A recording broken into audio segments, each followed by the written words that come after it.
Mi Señor, qué reconfortante es entonar este himno, recordando que nuestras faltas son muchas, pero tu gracia es mayor.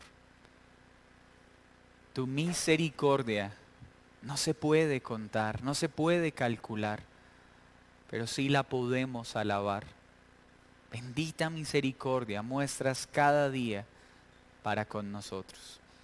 Te entregamos la enseñanza de esta noche, rogando tu dirección, rogando tu guía, pidiéndote que me concedas la gracia de servir fielmente en la tarea que me has encomendado y que yo no sea un tropiezo para la edificación de tu pueblo, que yo sea útil para que tu pueblo sea instruido, sea edificado y crezca en el conocimiento de tu palabra y tu verdad. Gracias porque a través del estudio del libro de Hechos has traído tanto consuelo a nuestra vida. Nos has dado una tan enorme esperanza al ver tu soberano poder, al ver que tu iglesia en todos los siglos ha avanzado con poder y nuestro siglo y el venidero no será la excepción. Tú seguirás cuidando de tu iglesia, esta seguirá avanzando por medio de la predicación del Evangelio y a pesar de nosotros, tu Espíritu Santo seguirá operando para salvación de muchos. Gracias por tu preciosa palabra, porque ella es poderosa y es eficaz. Gracias por el privilegio que me das de poder enseñar tu palabra a tu pueblo. Recibe toda la gloria, todo el honor, toda la majestad, porque solo tú eres digno de ella. Gracias te damos en el nombre de Jesús. Amén y amén. Mis hermanos, muy buenas noches a todos. Espero se encuentren muy bien. Les extraño muchísimo. Cada día mi deseo de verles aumenta. Sé que algunos de ustedes han descansado de este servidor. Yo no he sentido un descanso al no verles, por el contrario, deseo verles y compartir pronto con ustedes. Les extraño muchísimo y mi oración es que pronto podamos reunirnos con todas las medidas que sean necesarias para protección de los asistentes, pero también para poder disfrutar de ese pan de vida que obtenemos por medio de la palabra de nuestro Señor Jesucristo. Bienvenidos a este tiempo de estudio. Continuamos estudiando el libro de los Hechos. Acompáñenme por favor en su Biblia a Hechos capítulo 6, versículo 1 al 7. Hechos capítulo 6, versículo 1 al 7. Voy a leer para ustedes y por favor acompáñenme en la lectura de su Biblia en casa. Hechos 6, 1 al 7. En aquellos días, como creciera el número de los discípulos, hubo murmuración de los griegos contra los hebreos, de que las viudas de aquellos eran desatendidas en la distribución diaria. Entonces los 12 convocaron a la multitud de los discípulos y dijeron: no es justo que nosotros dejemos la palabra de Dios para servir a las mesas. Buscad pues, hermanos, de entre vosotros a 7 varones de buen testimonio, llenos del Espíritu Santo y de sabiduría, a quienes encarguemos de este trabajo. Y nosotros persistiremos en la oración y en el ministerio de la palabra. Agradó la propuesta a toda la multitud y eligieron a Esteban, varón lleno de fe y del Espíritu Santo, a Felipe, a Procoro, a Nicanor, a Timón, a Parmenas y a Nicolás, prosélito de Antioquía, a los cuales presentaron ante los apóstoles, quienes orando les impusieron las manos. Y crecía la palabra del Señor, y el número de los discípulos se multiplicaba grandemente en Jerusalén. También muchos de los sacerdotes obedecían a la fe. Señor, muchas gracias por tu palabra.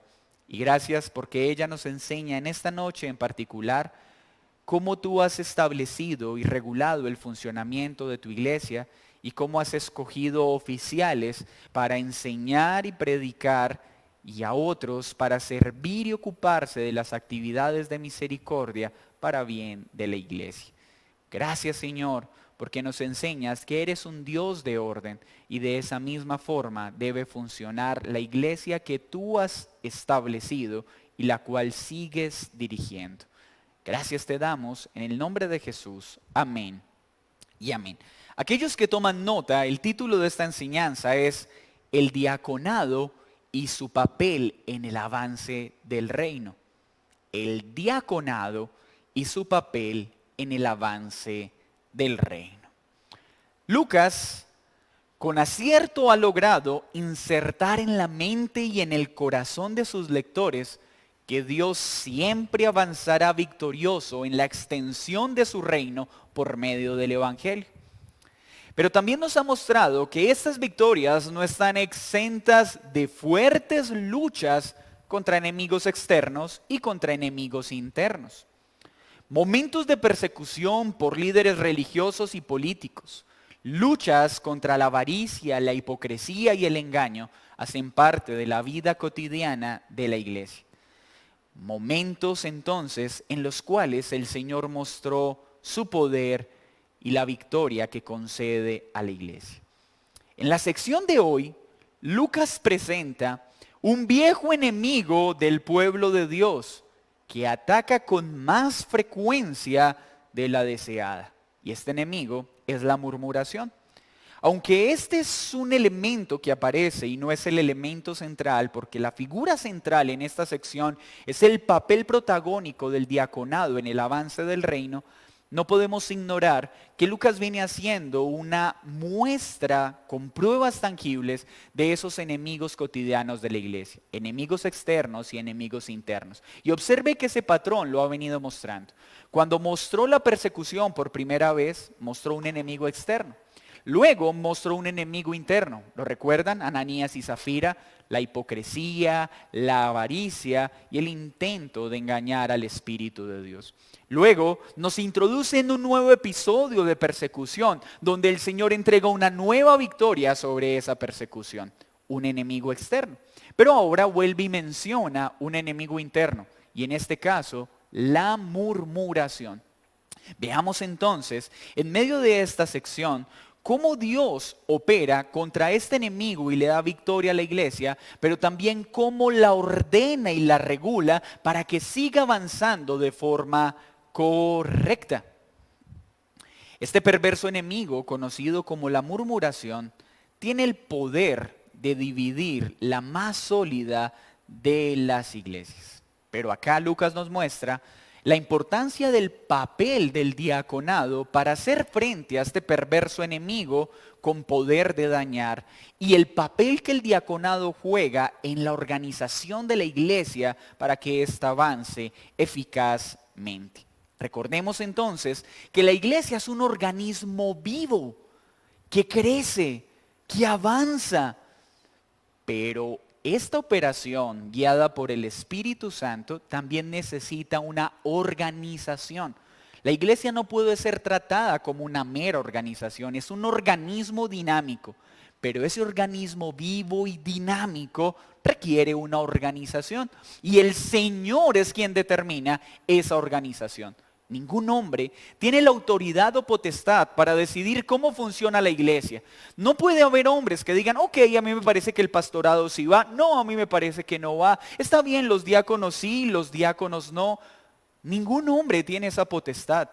Todos nosotros debemos ser cuidadosos en verificar de que la iglesia funcione como el Señor lo ha ordenado, no como a nosotros nos parece.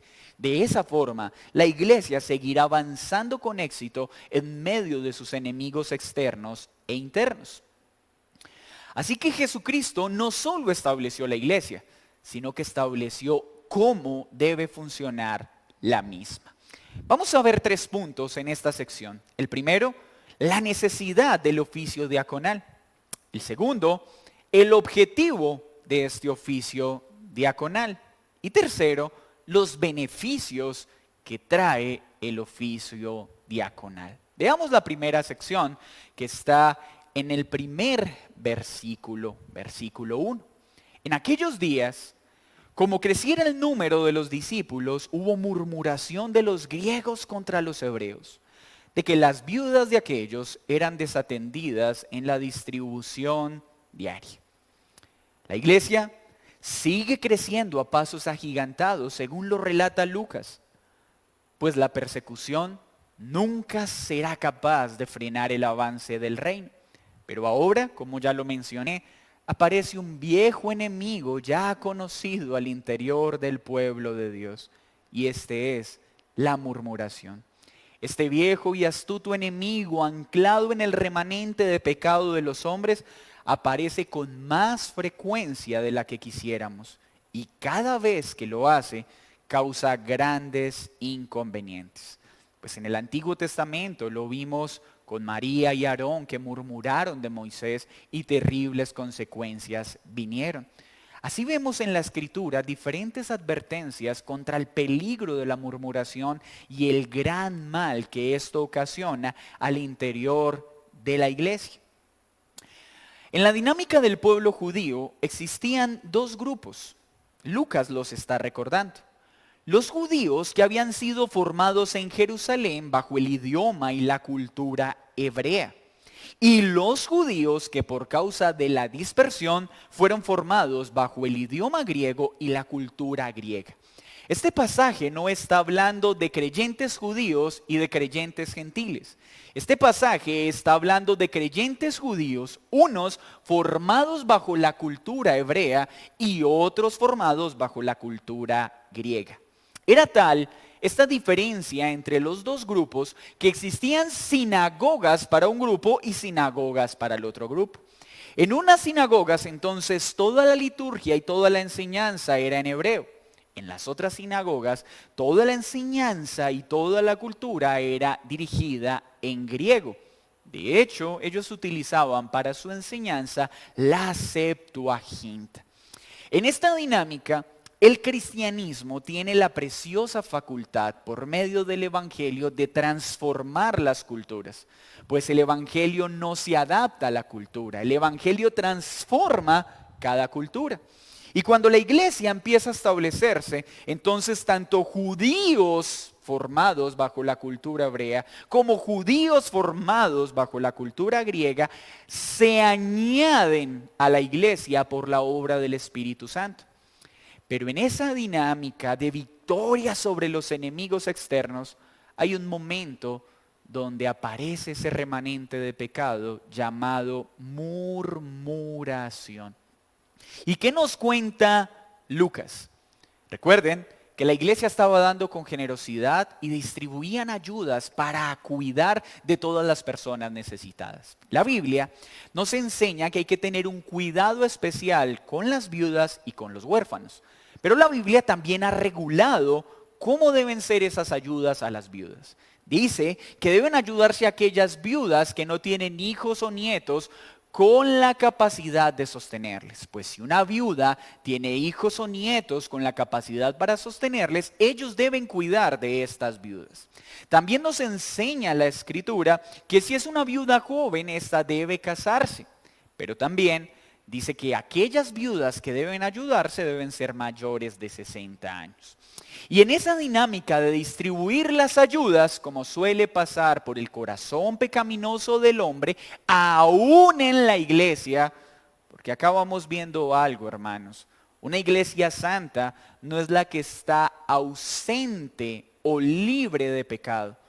Una iglesia santa es aquella que cuando se presenta el pecado es diligente para tratar. Y acá tenemos una de las mejores versiones de iglesia, pues estamos hablando de la iglesia del primer siglo bajo la mentoría de los apóstoles y aún así se manifestó el pecado de la murmuración. Difícil sería esperar en nuestro tiempo que la murmuración no aparezca. Pero el problema no es que aparezca. El problema es que no seamos diligentes en hacerle frente. Y los apóstoles, guiados por el Espíritu Santo, atienden esta situación. Tenemos entonces los judíos, influenciados por la cultura griega, murmurando, hablando mal de sus autoridades y hablando mal de la dinámica de la iglesia. ¿Por qué? porque estaban observando que los judíos hebreos tenían un trato especial para sus viudas y no estaban ayudando diligentemente a las viudas griegas. En esta situación surge una necesidad, tratar esto. Es ahí donde surge el oficio diaconal. Mis hermanos, el oficio diaconal fue establecido por Dios para atender unas necesidades específicas dentro de la iglesia. Y si lo notan bien, esas necesidades específicas tenían que ver con la misericordia y el servicio a los hermanos. Acá no estamos teniendo una dificultad ni con la enseñanza, ni con la doctrina, sino con funciones operativas. Esta necesidad es la que es utilizada por Dios para establecer el ministerio diaconal o el oficio más precisamente diaconal. Pues en un inicio los apóstoles, quienes ahora están sirviendo como ancianos de la iglesia, se ocupaban de todo. Pero la iglesia ha crecido de tal forma que ellos no deben ocuparse de estas cosas, no porque no sean importantes, sino que a los pastores, en este caso a los ancianos, que es el título específico que observamos, se les ha dado una tarea particular, dedicarse a la oración y a la predicación de la palabra. Entonces, el objetivo de establecer el oficio diaconal era atender esa necesidad. Y mire entonces lo que hacen los 12. Dice que convocan a la multitud de los discípulos, es decir, convocan a la iglesia.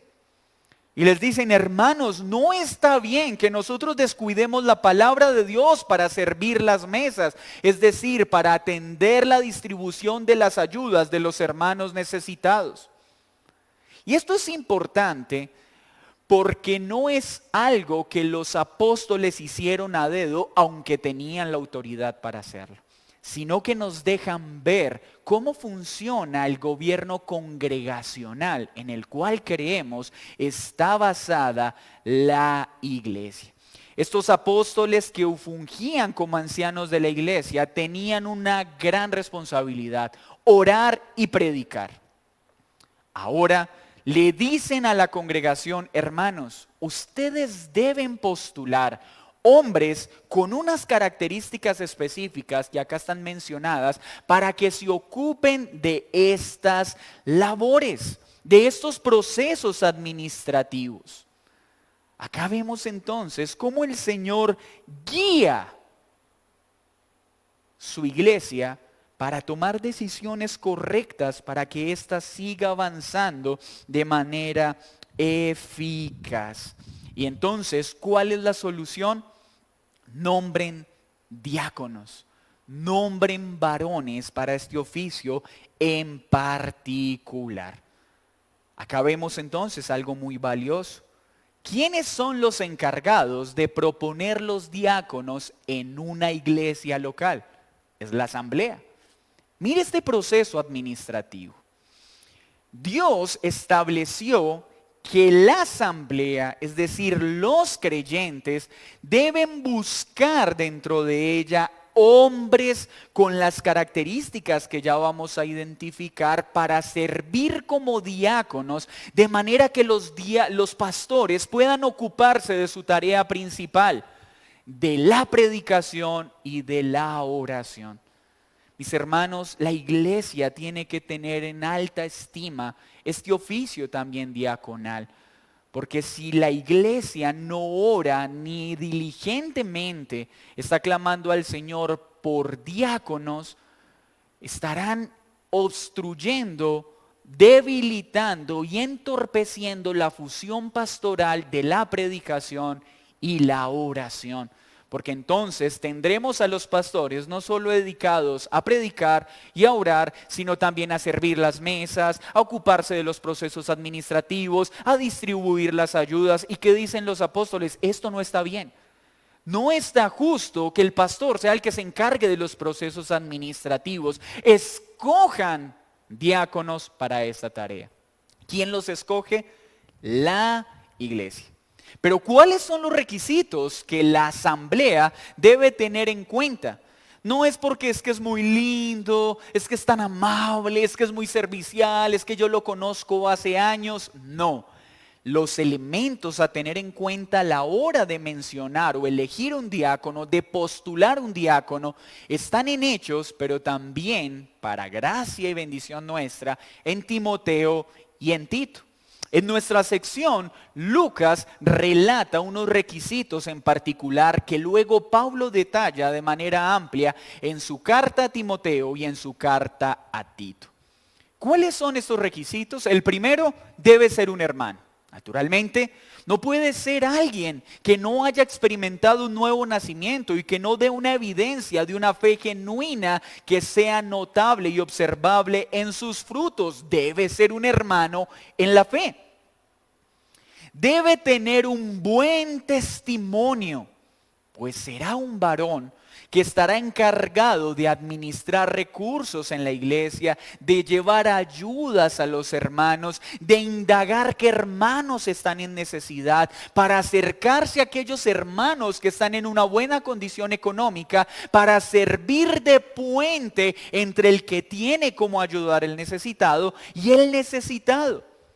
Entonces, este hermano debe tener un buen testimonio dentro de la iglesia y fuera de ella. No puede ser una persona con antecedentes pecaminosos en el mal manejo de las finanzas. Debe ser una persona que inspire confianza a la iglesia, no solo por su vida, sino por la administración misma de sus recursos.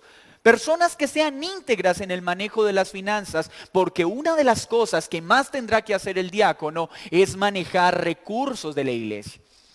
La Biblia también nos muestra que el diácono debe ejercer su ministerio bajo la dirección y la guía pastoral. El diácono no es una figura autónoma, igual en autoridad al pastor, que puede tomar decisiones solo. No, el diácono debe estar guiado, dirigido por el pastor para evitar que se enseñoree en la iglesia. Es asombroso, pero como vemos en Hechos de los Apóstoles, el diaconado es de gran bendición para que la iglesia se organice y avance. Pero históricamente, la mala administración del diaconado es una de las cosas que más divisiones ha causado en la iglesia. Porque muchos diáconos, en lugar de asumir su rol diaconal, empiezan a querer asumir una posición pastoral y ocasionan división en la iglesia. Por eso es tan importante poder nombrar diáconos bajo los principios que Cristo mismo estableció y evitar inconvenientes en el futuro.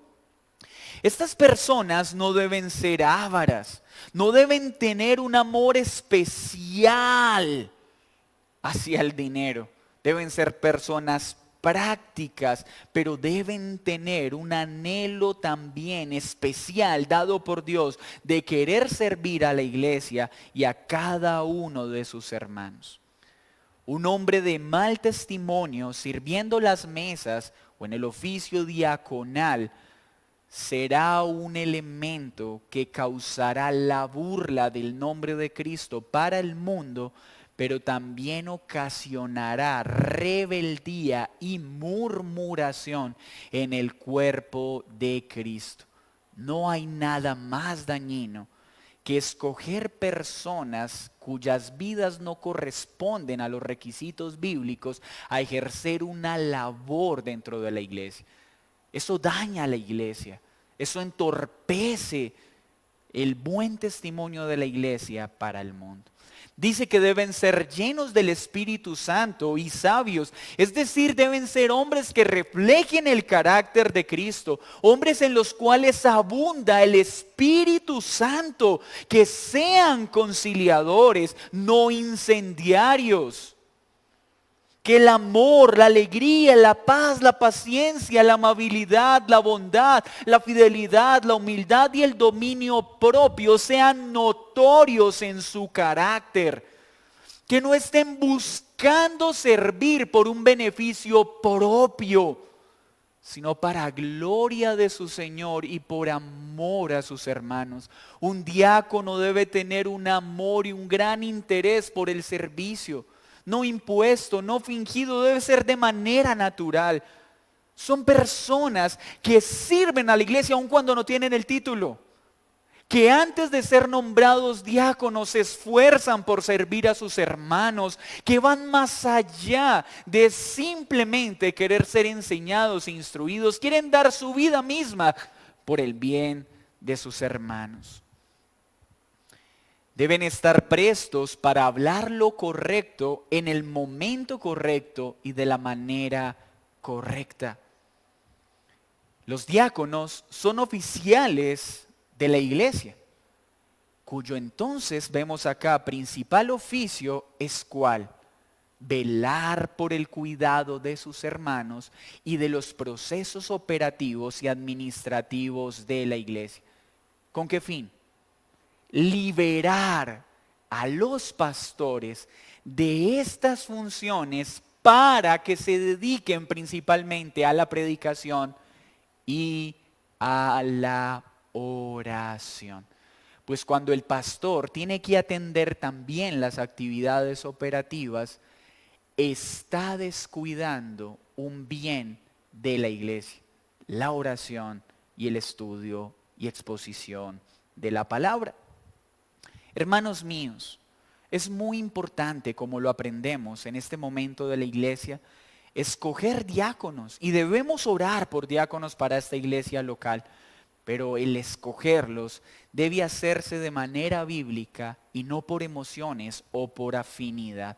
Vuelvo y reitero, pues vemos que el ministerio diaconal trae un gran beneficio a la iglesia si se hace como el Señor manda, o causa grandes divisiones si no se hace como el Señor ordena. ¿Qué hicieron los apóstoles una vez escogieron a 7 hermanos? Muchos tratan de analizar qué quiere decir el 7 acá. Es claro que la Biblia, 7 siempre es usado en un término de plenitud. Pero en esta condición, ese término no es utilizado con un carácter místico de que tienen que ser 7 porque es el número perfecto. No. Si vemos el contexto, sencillamente es un número establecido para atender esas necesidades en particular de la iglesia. No es que tengan que haber siempre 7 diáconos. Hay momentos de la iglesia cuando apenas está empezando que no hay diáconos. Pero a medida que va creciendo se hace necesario establecer diáconos. Pero el número está definido por las circunstancias propias de la iglesia. Y entonces, ¿qué hicieron los apóstoles? Les impusieron las manos y oraron por ellos. ¿Para qué?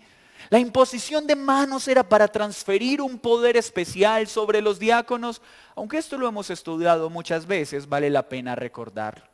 La imposición de manos no era para una transferencia mística de poder especial. No, mis hermanos, la imposición de manos en este tiempo era simplemente un reconocimiento público, un acto público para hacer evidente que un grupo de hombres con autoridad enviaban a una función especial de parte de Dios a un grupo de hombres. Lo que daba la autoridad a los diáconos no era la transferencia de poder que algunos creen, no era la imposición de manos, era la comisión entregada. Era la tarea asignada, lo que ponía sobre sus hombros tal autoridad.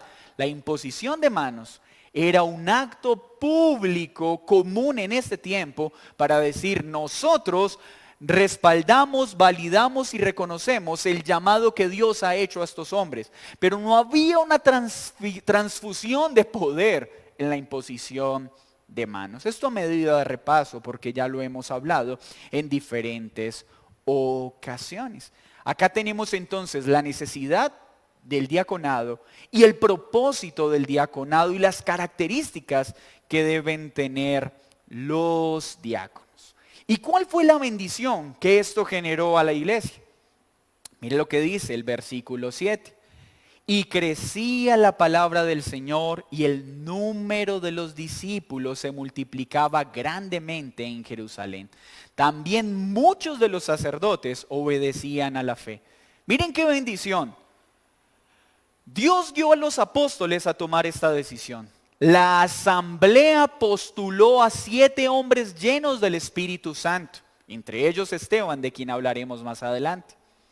Estos 7 hombres fueron presentados a los apóstoles y los apóstoles validaron que tuvieran las cualificaciones que Dios había establecido. La asamblea postuló, los apóstoles validaron esa postulación y enviaron a los diáconos a ejercer esta tarea. ¿Y qué sucedió? Creció la difusión de la palabra. ¿Por qué? Porque los diáconos empezaron a atender estos procesos administrativos para que los apóstoles pudieran dedicar más tiempo a la oración y a la predicación. ¿Cuál es el resultado? Más personas creyeron, más personas fueron añadidas. Mis hermanos, Dios es un Dios de orden. Y cuando nosotros acatamos su instrucción, la iglesia se ve beneficiada. El evangelio se extiende. Esto nos muestra la importancia de la labor diaconal para que muchos más puedan escuchar la palabra, para que aquellos que sirven en el pastorado puedan dedicar más tiempo a la oración y a la instrucción. ¿Por qué? Pues la iglesia es un organismo vivo. ¿Y qué pasa con todo organismo vivo que está sano? Pues crece naturalmente. Si un organismo no está creciendo, es porque está enfermo. Algo está mal en él. La iglesia es un organismo vivo. Y si está sana, tiene que crecer. Cuando la iglesia no está creciendo es porque está enferma. Porque hay algo que no está bien. Y una de las cosas que puede estar ocasionando esto es que no hayan diáconos apoyando a los pastores. Dios es un Dios que piensa en todos los detalles, pues Cristo no solo estableció la iglesia, sino que estableció la forma en la que debe funcionar. Es hermoso ver cómo la iglesia crecía, pues esto contradice la afirmación de muchos en este tiempo que dicen es que las iglesias bíblicas no crecen y por eso tienen poquitas personas. Pues mi hermano, permítame corregir esa afirmación errónea. Esta es la iglesia más bíblica de todos los tiempos. Esta es la iglesia del primer siglo, enseñada por los apóstoles mismos y crecía. Una iglesia bíblica sí crece, siempre y cuando ésta viva bajo el diseño de Dios. Claro está, cada iglesia bíblica crecerá de una forma distinta, en proporciones distintas, en tiempos distintos, pero sin lugar a duda, toda iglesia sana debe crecer en número. Deben haber creyentes que son añadidos. Si esto no está pasando, algo está mal. Y debemos orar por ello. Debemos orar para que esta iglesia local crezca de manera sana. Así que vemos entonces el oficio del diácono como una gran bendición para la iglesia. Vemos la importancia de que la iglesia esté organizada para que el evangelio siga avanzando. Y el orden será un buen antídoto para hacerle frente a la murmuración. Hay algo claro, hermanos. Siempre encontraremos en la iglesia debilidades en aquellos que sirven. Estamos hablando de la iglesia del primer siglo. Los apóstoles mismos eran quienes enseñaban. Y apareció la murmuración. Pues si esto pasó con los apóstoles, ¿cuánto más con débiles servidores como nosotros? Siempre va a haber algo que como pastores podemos hacer mejor. Siempre hay algo que podríamos mejorar. Siempre van a haber fallas que los hombres van a encontrar. Pero déjenme recordarles algo. La murmuración nunca es el camino. No den cabida a la murmuración, pues trae gran mal a su alma, pero también gran mal a la iglesia. Cuando vemos que algo está mal, nuestra primera reacción debe ser orar por ello. Luego ver yo cómo puedo ser partícipe de la solución. Si alguien que está en autoridad procede de manera inadecuada, no murmures de él, no salgas a hablar de él a sus espaldas, ve a él, habla con tu hermano, ora por tu hermano y sé partícipe de la solución. Es común ver personas, vea esas sillas tan sucias. Mi hermano, en lugar de criticar porque las sillas están sucias, madruga el próximo domingo y límpialas. Es que ese hermano no llama. Pues si el hermano no llama, tú debes llamar. Sé parte de la solución, no del problema. No murmures. Así que al organizarse la iglesia, muchos creyentes fueron añadidos. Lucas nos muestra una vez más el poder del evangelio y la importancia de ser obedientes al exponer el evangelio fielmente. Miren lo que Lucas dice luego de esto. Y aún sacerdotes creyeron y se arrepintieron. ¡Wow! Creyentes añadidos que eran sacerdotes. ¿Recuerdan lo que vimos anteriormente? Los sacerdotes persiguiendo la iglesia. ¿Pero qué hicieron los apóstoles? Primero Pedro y Juan predicaron el evangelio con valentía ante sus perseguidores. Luego volvieron a ser llevados a juicio por el Sanedrín. Y una vez más con valentía predicaron el evangelio. Pareciera en ese momento que eran tan endurecidos esos hombres que ninguno de ellos se arrepentiría. Pero los apóstoles no se dejaron intimidar por la dureza y por la persecución misma del Sanedrín. Más bien por amor y misericordia a ellos les predicaron el evangelio. Y aunque en ese momento no parecieron frutos a nuestros ojos, miren lo que nos relata Lucas. De esos sacerdotes hubo unos que creyeron y se arrepintieron. Gloria a Dios por ello. Por eso, mis hermanos, debemos predicar el evangelio sin importar la dureza de aquellos a quienes les predicamos. Pues aunque parezcan duros, tercos y aunque nos persigan y se burlen de nosotros, Dios puede usar el evangelio para transformar ese corazón endurecido y salvarlo. Tenemos sacerdotes que de perseguidores pasaron a ser perseguidos por amor a Cristo. Ese es el poder del evangelio cuando lo predicamos fielmente y sin miedo, aun aquellos que se burlan de nosotros y nos persiguen. ¿Qué aprendemos entonces de esta sección? Dios es un Dios de orden y la iglesia está compuesta y guiada por hombres que luchan con su remanente de pecado. Y siempre surgirán situaciones pecaminosas. Escúcheme bien, siempre. En toda iglesia, sin importar cuán bíblica sea, siempre saldrá a flote en algún momento el pecado remanente de sus miembros. Así que una iglesia santa no es la que carece de pecado. Es aquella que trata diligentemente el pecado cuando aparece. Y esta iglesia nos da ese ejemplo. Hermanos, el pecado estará presente en nuestras relaciones. Habrán momentos en que las personas en autoridad te lastimen. Habrán momentos en que tú lastimes a aquellos que están en autoridad. Habrán momentos en que tú lastimes a uno de tus hermanos o uno de tus hermanos te lastime a ti. Ese no es momento para dar cabida a la murmuración. Ese es momento para actuar como Cristo nos enseña, no dar cabida a la murmuración y tratar esa situación. Siempre habrán quejas, ¿por qué visitan a estos y a estos no? ¿Por qué a mí no me llaman y por qué a estos sí? ¿Por qué a este lo trata? Siempre habrá un pero. En lugar de ser parte del problema, seamos parte de la situación y seamos prontos para atender esas situaciones para que el pecado no gane terreno en nuestro corazón ni en la iglesia. Vemos también que a medida que la iglesia crece, no solo debemos orar para que hayan más pastores, sino también para que hayan diáconos, para que los pastores cada vez tengan mayor disponibilidad para dedicarse a la oración y para dedicarse a la predicación. Pero estos varones que son llamados al diaconado deben tener las características bíblicas que la Escritura ha establecido.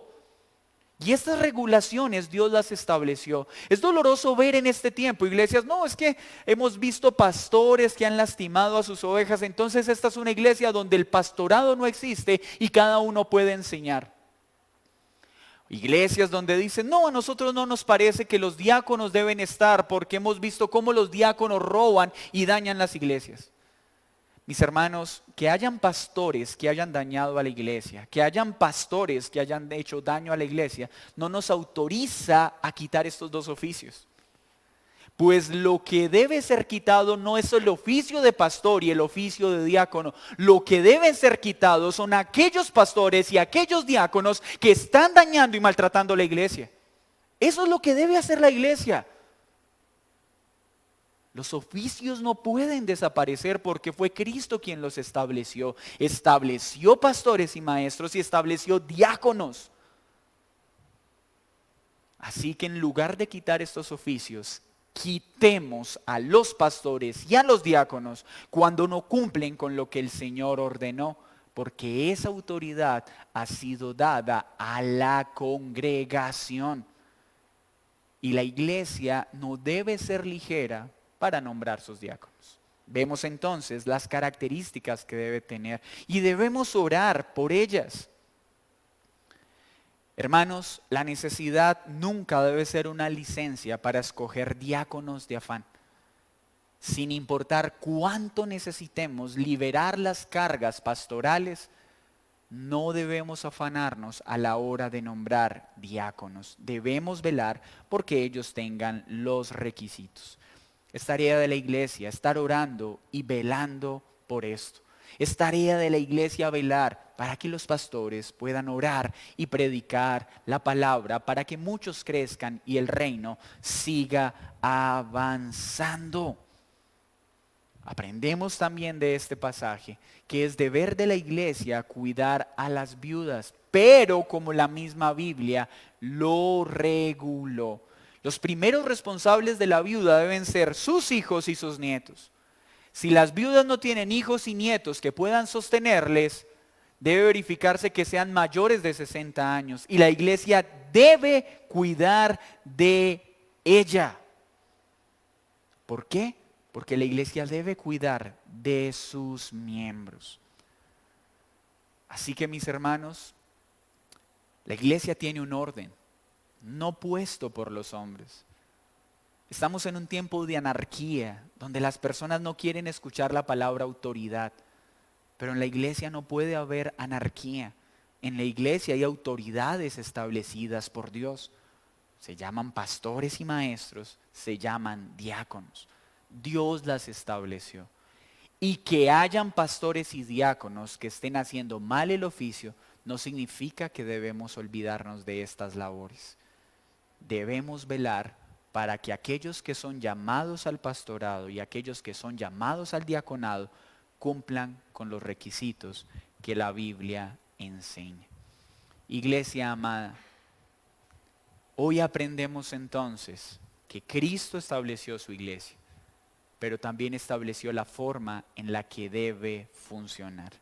Dios es un Dios de orden y Él ha establecido autoridades. Y cuando hacemos lo que Él ordena, la iglesia crece, la iglesia avanza. Oremos para que el Señor nos ayude como iglesia local a ser una iglesia que funcione como Él lo ordena. No solo para bien de la iglesia, sino para que muchos incrédulos se arrepientan y sean añadidos. Necesitamos orar por diáconos. Necesitamos varones que anhelen el diaconado. Y oremos para que Dios haga esto. Y aquellos que no han creído, quiero decirles algo hoy. Sé que hay muchos que debido al mal oficio de algunos pastores y de algunos diáconos dicen, ¿para qué buscar de Dios? Si ese que dice ser pastor, mire cómo trata a su esposa, mire cómo roba, mire cómo me humilló. Ese pastor de yo no sé dónde me engañó, me tumbó. Ese disque diácono y mire, me di cuenta que es infiel. Déjame decirte que eso no te autoriza para vivir como enemigo de Dios. Esos pastores y esos diáconos que te dañaron, que te lastimaron, han pecado contra Dios y contra la iglesia. Pero ese pecado no te autoriza para vivir apartado de una iglesia local. Debes buscar una iglesia local donde veas que los pastores y los diáconos sirven a la iglesia como la palabra de Dios ordena. No debes tolerar abusos, no debes tolerar robos ni engaños. Pero que esto esté presente hoy no te habilita para vivir apartado de la iglesia. Y eso no te va a servir de excusa cuando Cristo venga por segunda vez. Así que si tú llevas mucho tiempo excusándote en que no voy a ir a ninguna iglesia porque a todas las que he ido el pastor me engañó, el pastor me maltrató, el pastor me robó, pues déjame decirte que estás en la obligación de seguir buscando una iglesia local donde hayan siervos conforme a la palabra de Dios. Es tu deber congregarte y decir que no hay una sola iglesia donde hayan pastores y diáconos conforme a la Escritura, es decirle a Cristo que fracasó en el cuidado de la iglesia y Cristo jamás fracasará. No te excuses más y únete a una iglesia local. Demos gracias al Señor por este tiempo. Señor, gracias por tu palabra, gracias por tu verdad y gracias por recordarnos hoy la importancia de los diáconos. Te oramos, Señor, para que proveas muchos varones que puedan servir como diáconos en esta iglesia local. Te rogamos para que esta iglesia local sea una iglesia ordenada, para que aquellos que tú has de poner como pastores en esta comunidad puedan ocuparse de lleno a la predicación y a la oración. Gracias por enseñarnos qué es la iglesia y cómo debe funcionar para que el reino de Dios siga avanzando. Guarda mis hermanos, guarda mi vida y ayúdanos a vivir conforme a tu palabra. En el nombre de Jesús, amén y amén. Mis hermanos, que el Señor les bendiga. Una muy feliz resto de semana y con la ayuda del Señor nos vemos el domingo para seguir estudiando la palabra.